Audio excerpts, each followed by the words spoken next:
আগে কোন দল করতেন? আগে আমি টিএমসি করতাম। তাহলে এই আইএসএফ এ জয়েন করলেন আজকে? আজকের জয়েন করলাম কারণ আমি উত্তর মুকনবাড়িয়া অঞ্চল থেকে।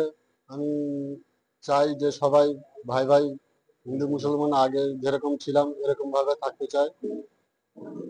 তো তৃণমূল ছেড়ে এলেন কেন আপনি? এসছি আমার দলটা খুব ভালো লেগেছে। পীরজাদা নওশাদ সিদ্দিকের দলটা আমার খুব পছন্দ হয়েছে, যার কারণে আমরা যেরকম আগে ছিলাম ওইরকম ভাবে থাকতে চাই। আপনি কোন জায়গা থেকে এসেছেন? আমি উত্তর মুকনবাড়িয়া অঞ্চল থেকে। কি নাম আপনার? তাপস নস্কর। তাপস নস্কর। হ্যাঁ।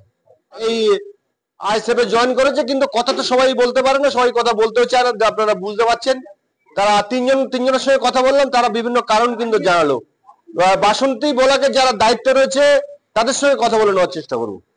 আমরা দেখেছি যে ভাঙড়ে আইএসএফ এর মানে গড় হলেও এই বাসন্তীতে আমরা বেশ কয়েক বছর ধরে আমি আসছি, শুধু আজকে নয়, আইএসএফ এর যে শক্ত ঘাঁটি হয়ে উঠেছে, কি বলবেন? কথা হচ্ছে, ইতিপূর্বে আমরা বহুবার বলেছি যে ভাঙড়ের পরে বাসন্তী, এবং সেটা আমরা জোর দিয়ে বলতে পারি। এই মুহূর্তে শাসক দল তারা কোনো জমায়েত করতে পারছে না, সাধারণ মানুষ তাদের পিছনে যাচ্ছে না।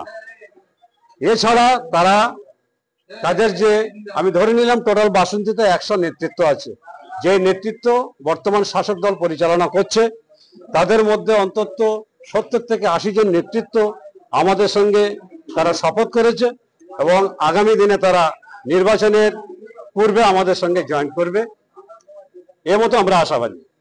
আচ্ছা, ওই সভা নিয়ে বলতে হবে একটু। তৃণমূল ছেড়ে শাসক দল ছেড়ে তৃণমূলে চলে এলেন, কি কারণ? তৃণমূলের যে দুর্নীতি, আমি তৃণমূল পার্টি করতাম, আমি জোড়া বুথে উত্তর নারায়ণতলা, মন্ডলপাড়া, দক্ষিণ নারায়ণতলা, গায়নপাড়া যুব সভাপতি ছিলাম। এদের এত সুন্দর পরিবেশ, দুর্নীতি, আমি নিজে এদের দেখে আমার মন থেকে ঘৃণা করে আমি নিজে পার্টি থেকে বসে গেলাম। আমি নিজেই কর্ম করেও আমার সে কর্মের ফল আমি এদের কাছে পাইনি। তার জন্য এদের কাছ থেকে আমি সরে এসে আজকের ভাইজানের পার্টি থেকে আমি সাপোর্ট নিলাম।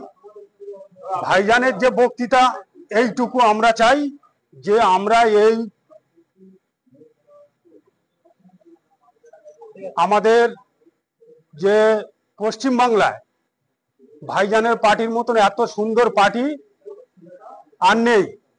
কেননা এনি সব কিছু মানে চায় যে কিভাবে আমার হিন্দু মুসলিম ভাই প্রত্যেক ধর্মের মানুষ সুন্দরভাবে পরিবেশ এরা করে এরা সেই জায়গাটায় থাকতে চায়। এই জন্য আমি এই জায়গায় এইটাই ভালোবাসি, আমি এই জন্য টিএমসি থেকে আমি আইএসএফ এ জয়েন করেছি। আমরা এসছি এখন আপাতত আমরা এসছি 10 জন, এবং আমার পিছনে এখন বহুত লোক আছে। আপনি কোন জায়গা থেকে? আমি দক্ষিণ নারায়ণতলা, গায়নপাড়া। আমার অঞ্চল হলো উত্তর মোকামবেড়িয়া অঞ্চল, বাসন্তী ব্লক। কি নাম আপনার? আমার নাম জানাব আলী জমাদার। জানাব আলী জমাদার। আচ্ছা, আর কে আছে? আর কে আছে? আর কে আছে? আর আসো আসো, আরেকজন কে আছে? ওখানে দাঁড়াও, তোমরা ওখানে দাঁড়াও। হ্যাঁ, আর কে আছে? আর কে? গল্প করে বেশি এখানে থাকা, ক্যামেরার মধ্যেই থাকুন।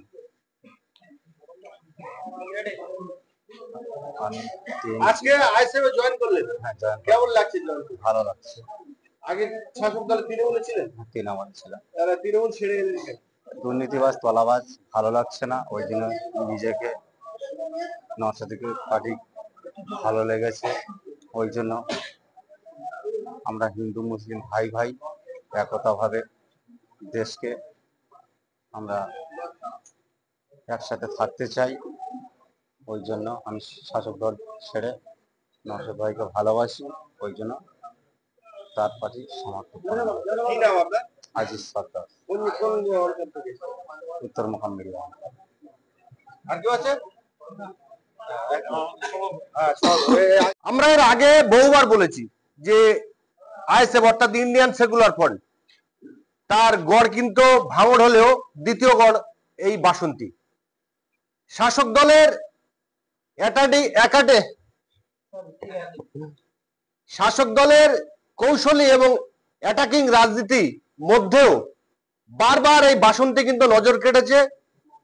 আমরা পঞ্চায়েতেও এসেছিলাম, লোকসভাতেও এসেছিলাম, দেখেছিলাম যে আইএসএফ এর যথেষ্ট সদস্য এবং নেতারা এই বাসন্তীতে রয়েছে। আজকে শাসক দল অর্থাৎ তৃণমূল থেকে 150 মানুষ কিন্তু তারা তৃণমূল ছেড়ে শাসক দল ছেড়ে এই আইএসএফ এ জয়েন করছেন।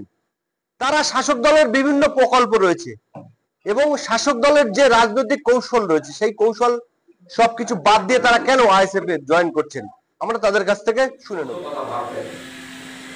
আমরা আজকে এখানে যারা এসেছে আমি সবার কাছে আবেদন করব, সময় শর্ট, আপনারাও দেরি করেছেন, আমি টাইম মতো এসেছি, কিন্তু সামান্য বৃষ্টির অজুহাত দেখি আপনি যদি আজকে ঘর থেকে বার না হন, তাহলে আপনাকে যখন ঘর থেকে বার করে দেবে তখন আপনি কোথায় গিয়ে দাঁড়াবেন ভেবেছেন কি একবারও?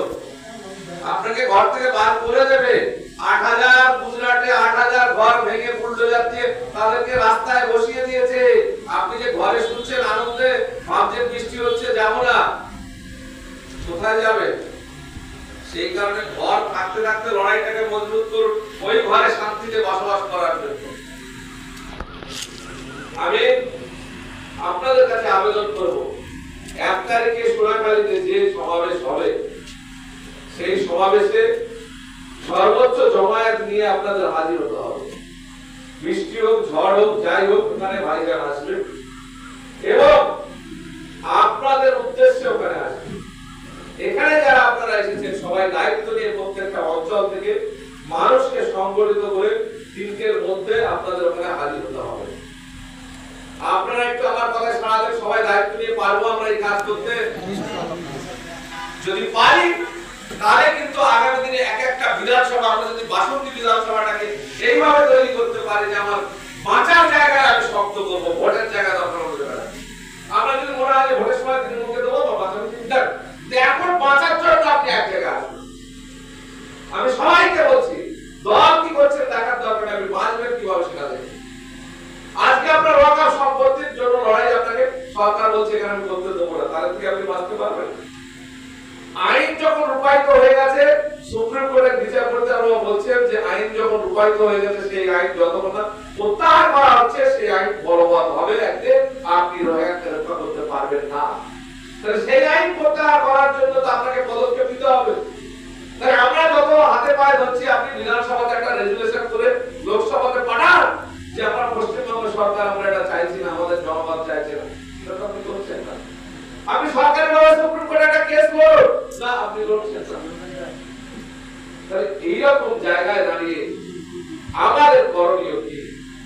আমরা ছোট দল হলে, আমরা একটা এমএলএ হলে আমরা সুপ্রিম কোর্টে কেস করেছি, প্রত্যেকটা হিয়ারিং এর অনুষ্ঠিত থেকে সেখানে হাজির থাকছে, আমাদের 2 থেকে 3 খানা হাই প্রোফাইল অ্যাডভোকেট লড়াই করছে, আর প্রতিদিন একটা দিন আপনি দেখতে পারবেন না যে নওশাদ সিদ্দিকী বাড়িতে বসে আছে এই লড়াইয়ের মঞ্চ থেকে খবর। আজ প্রোগ্রাম আছে, আগের দিন হয়েছে, আজকে হচ্ছে, আগামীকাল হবে, আগামীকাল আছে কুলপিতে।